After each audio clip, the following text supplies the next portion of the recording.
हम यहाँ रहना चाहते हैं। हमें आपके इंसाफ पर पूरा भरोसा है और इसीलिए हम आपके परचम तले रहना चाहते हैं। अर्तुगरुल साहब की वसीयत की तकमील अभी तक नहीं हुई है। आखिर कब अमल करेंगे? मेरे रब ने हमारे लिए जो लिखा है वही होगा, और वो तभी होगा जब वो चाहेगा।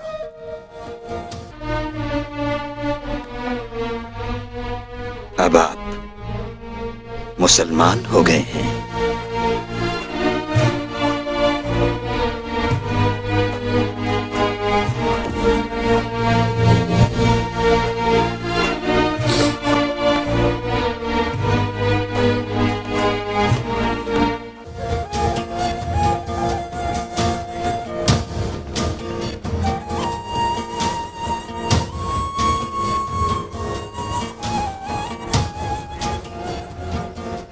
जरा बेच दी तुमने? हाँ,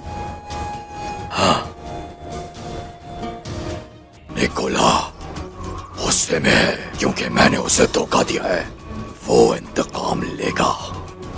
हम तैयार रहेंगे जैसे कयामत टूटने वाली है। जो कहना था मैंने कह दी।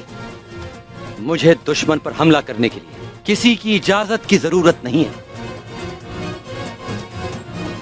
तो गाय को 3 एतराफ से घेर लिया जाएगा। 3 नहीं, 4।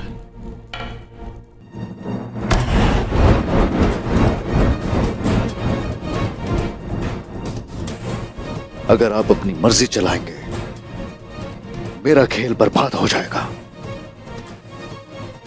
जान लीजिए। For more updates, subscribe to our channel, click the show links and enjoy watching the videos.